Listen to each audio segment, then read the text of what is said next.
Al Millar's joining us from Winnipeg, Manitoba, where he's currently scouting because he has a number of picks coming up in this draft. Al, thanks for making some time today. I know the last 24 hours has been busy for you. All good. Great to connect with you guys. So, what's your immediate reaction? Because the last time we had you on, we were talking about your time in Vegas and if you had some luck there, and what if your luck was going to carry over to if your luck was going to change, vice versa, whatever, for the draft lottery. And then yesterday, the correct ball drops and you guys get it. Yeah, I think for everybody, and and considering the last couple of years and the difficult decisions that we've made, leading right through this past trade deadline, I think everybody's obviously excited. I think to have the number one pick in the draft, to start the day at number one. In a draft that's real important for us with, the 5 picks in the first and second round, to start the day with, what we consider the best prospect available in the draft is great for the organization, exciting for everybody, hopefully exciting for our fan base, and just part of, our process and part of trying to build this thing the right way. I don't know what the line is that you can walk here, and I was really hoping to be able to do this on video so I could see your face. I don't want you to get mad at me by any means, but can we just say that Maddox Schultz is a Regina Pat? Like, can we start selling the jerseys? No, you can't. You can't start selling the jerseys just yet. Hey, I think I don't know how many questions I've answered, and there's a lot of discussion around Maddox, and rightfully so. And and I've mentioned this a couple of times. I can't mention Maddox without congratulations to the Patsies and the run they're on, and the impressive showing at Western Regionals. And we wish them all the best in getting ready for the TELUS Cup and trying to win a national championship. And my position on this is that we know where we're at the top of the draft. We know the direction we want to go. We knew for a long time that we were going to be in the lottery. Dale Durkach and I and our staff have had a focus on the top 2 or 3 players in the draft. And, my position at this point is that the first communication I'm going to have to tell someone that who we're taking as number one is going to be the player and the family. And we'll work with the WHL on that process here over the next couple of weeks, and that's where we're at. My follow-up question, I'm not going to ask, it was about what it would take to trade that pick away, but I know you're not going to do that, so I'll let Greg go. Obviously, you already mentioned you have 5 picks in the first 2 rounds. That's a plethora of picks. Are you looking at either trading something to get value right away, or are you going to play the long game here and be 2-3 years out? Yeah, I think we're open, to anything. I think that we wanna, when we built the foundation with the young group we have now and the draft capital we have, we wanted to look at it that it gave us options to improve our team, whether it's this summer, a year from now, or whenever along the way here.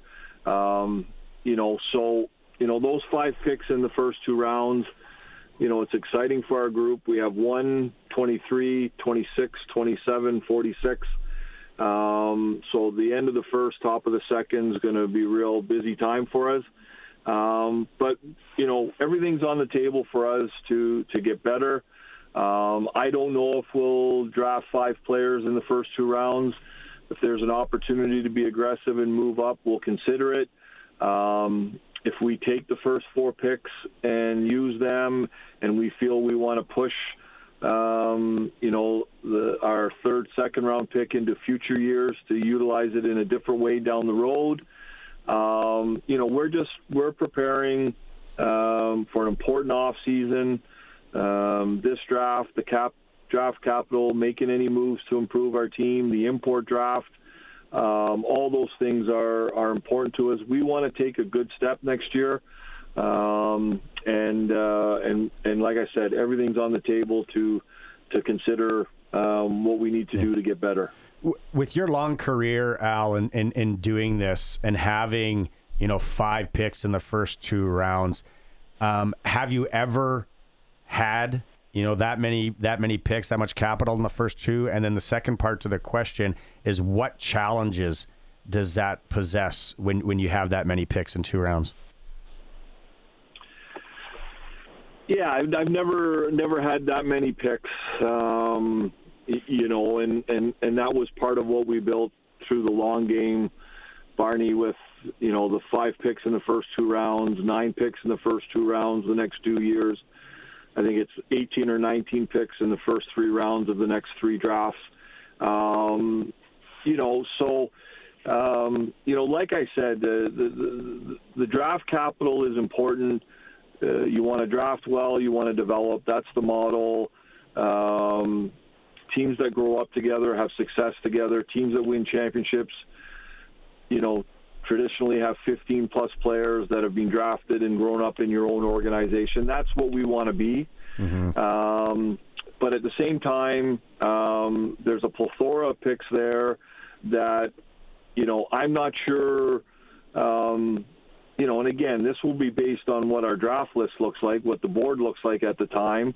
But do we take 5 players in the first 2 rounds? Yeah. And then you have expectations of 5 players being in your lineup when they're 16 years old.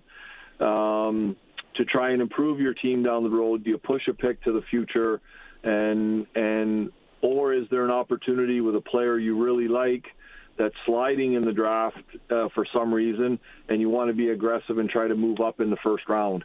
So I don't necessarily think there's a lot of challenges there, but there are options, to utilize it the best way that we can, and we'll consider those things as we move along here. Does the NCAA and now the American and the American Athlete and them looking at the WHL, does that play into it more, Al, with the picks this year, or is it too young for those kids that are 15 to know what their direction is going to be when it comes to the American kids? Well, there's more and more interest from the U.S. kids in terms of talking about the WHL now, and for obvious reasons. I think the entry point, there's going to be more players available at 16 and 17 because of the rule change. We will have a real focus on our 2 picks in the U.S. draft, and those picks are more valuable now, with more interest in considering the league. You do have to work through those high-end players that are going to play on the National Development Program in Plymouth, Michigan, and those ones that don't and are interested in coming to the league at 16, 17. I look at some 16 and 17-year-old players, 08s and 07s, are showing interest in terms of, coming to camps, being free agent invites by American players, lots of agents reaching out, looking for opportunities for American players. So we will get through the U.S. draft with the first 2 rounds. And then we'll look at the core group of U.S. players that we like that did not get drafted in those 2 rounds, move them to our WHL prospects list, and continue to consider the best player available. And that could be American players when we get to that part of the draft as well. It's Alex here, Al. How difficult is it to weigh the needs that you have now with this team with what you may need in a few years after this number 1 overall pick is, a couple seasons in? Well, I think that's something we talk about all the time as a group. We plan 4 years out. Whether that's our draft board, whether that's our depth charts. Whenever we make a move, we update those charts. We talk about our team, where our team is at. We plan in terms of the cyclical nature of the team, players moving on, players taking a step, the development around players getting better. I talked about the entry part of the NCAA rule change with more players available. I think we've talked about this before on the show. The exit part is a little bit more of what's the challenge or the question mark in terms of the ability for, maybe not as many 20-year-olds in the league because they're going to move on to other opportunities. We know that there's going to be some 19-year-olds moving along the way here. But, all those things are things you really can't plan on, and what we just, want to stay focused on terms of building year to year, getting better, hopefully being able to make the moves that we need to make. And then when we feel we have a chance to, go from being a competitive team, which is a playoff team for me, and then we feel we can contend, that we have the assets and the ability to, try and do what we need to do to put our team over the top. Okay, last one for me, Al. This draft, from things that I've heard, is it's pretty strong on the defensive side of the ice. The draft and the 2010 kids, how do you see it from what your scouting staff's saying to you? Yeah, it's similar. I think that I think there's some defense on. There's certainly some good depth on defense. I think there's some size on the back end that I think is really intriguing. I think that there's good depth in the draft all around. I think maybe once you get through the top 8, the top 10, that you start to get into some players that I don't want to say they look the same, but some difficult decisions in terms of the guy at 12 could be as good as the guy you have on your list at 25, and I think that's a good thing. But I think it's a good draft, the forward group, maybe not lots of size, but good sense and skill. But certainly some depth on the back end and some intriguing, bigger-bodied players that we'd certainly like to add one of those guys with one of our next picks after number 1. Right on. Okay, as always, thanks for making some time. I know you're out there in Winnipeg scouting. Appreciate it. It's been a busy stretch for you. It's going to be a busy stretch for you, too, with all the scouting and those picks. Thanks for doing this, Al.